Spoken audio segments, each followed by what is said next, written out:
Здравейте! Днес ще ви обясня видовите тренировки и най-вече ще се спра в малко по-подробности, за да ви говоря за високоинтензивната интервална тренировка и защо тя е моята предпочитан вид тренировка, когато целта е да свалите килограми, мазнини, да изгорите мазнини и също така и да тонизирате тялото и мускулатурата си.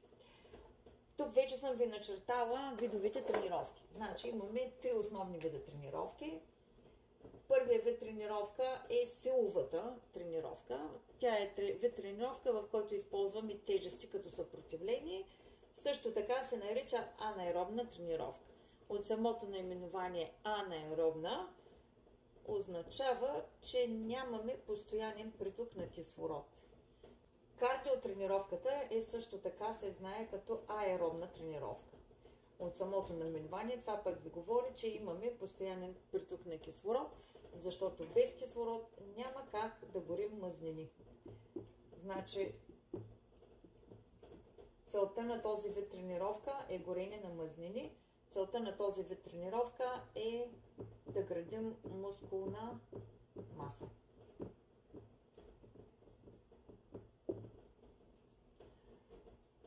Този вид тренировка, за да стигнете до горение на мазнините, ви трябва поне едно 60 минути.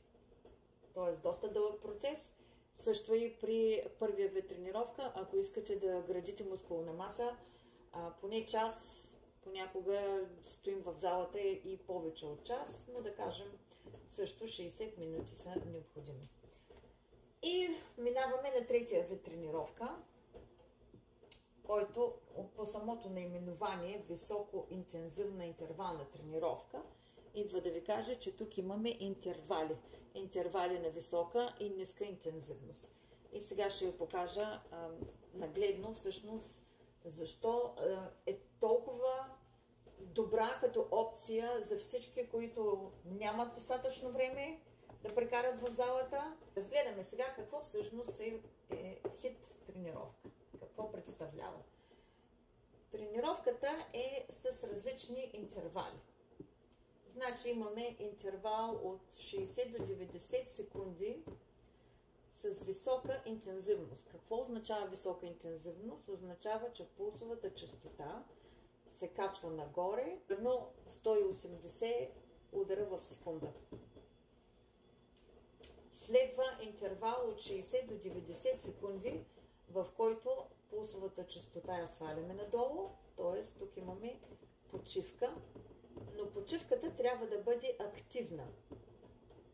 Какво значи активна? Не спирате да стоите на едно място, а леко движение, вдишвате, издишвате и така нататък.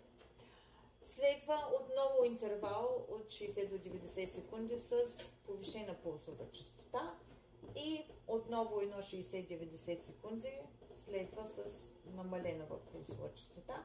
И така всъщност цялото това трябва да бъде около 30 минути продължителност. Така, защо е толкова ефективен този начин на тренировка? Когато увеличите пулсовата честота на около 180 удара в секунда, да кажем, при положение, че максималното се счита да е 220, вашето тяло преминава в състояние на шок, ако искате. Шокирано е, защото е доста стресирано от това, което се случва. Понеже напоследък особено, сигурно ще се съгласите с мен, като кажа следното, че напоследък просто хората не се движат. Всички сме по колите, в къщи, гледат телевизия, всеки е седнал, кафенце, на ресторанче. Просто вече няма толкова движение, колкото сме имали едно време. Аз си спомням като деца, ние постоянно пробихме този вид тренировка, без въобще да сме го разбирали. Но какво става, когато тялото ви мине в такова състояние на шок или на стрес? Отделят се 5 основни хормона. Повече, но основните са 5. И кои са тези хормони? Единият е кортизол, другият е адреналин,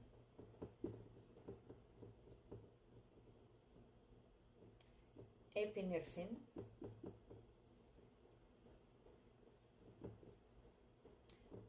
норепинефрин. И най-важният хормон, който се отделя, е хормона на растежа. Ако знаете нещо за този хормон на растежа, той също така е известен и като хормона на подмладяването. Защо? Защото когато хормона на растежа се отдели в тялото, той спомага разграждането на мъзнините, спомага синтеза и на белтъчини, спомага подмладяването на кожата и предотвратява стареенето.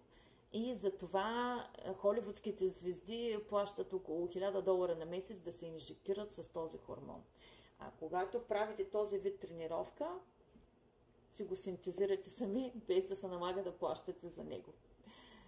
Невероятна е тази тренировка, защото всъщност съчетава първите два вида, значи аеробна и анаеробна в едно, и понеже стресира тялото, предизвиква тези 5 хормона, отделянето на тези 5 хормона. Но не само това. Другото, което се наблюдава при този вид тренировка, което е много интересно, когато, значи ето това тук ви е клетката на тялото, тук ви е ДНК-то, тук е гликогена. Значи при гликолизата какво имаме? Глюкозата, която е дошла от въглехидратите, нали? Отделя се инсулин. Инсулина вкарва тази глюкоза вътре в клетката и я превръща в гликоген. Когато започне едно такова физическо натоварване, енергията идва от този гликоген.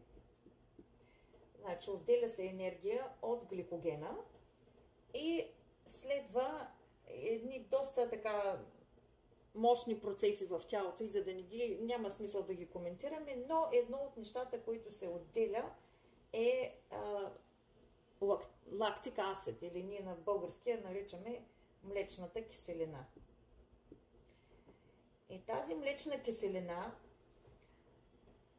ако продължаваме натоварването без да спрем, без да имаме почивка, както е при маратона, тя се натрупва и понякога се стига до така нареченото ацидоза.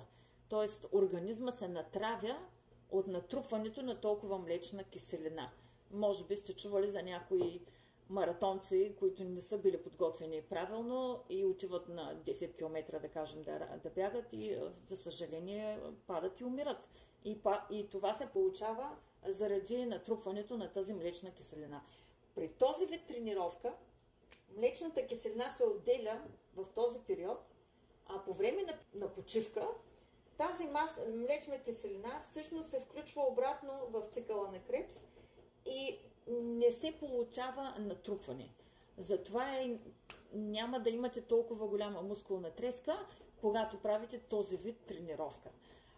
И също така ви казах, че отнема много по-кратко време. За 20-30 минути можете да постигнете това, което с кардиотренировката ще ви отнеме около час. Ако имате желанието да ви напиша такава тренировка или ако имате повече въпроси, свържете се с мен. Уебсайта е в коментарите. Чао за сега!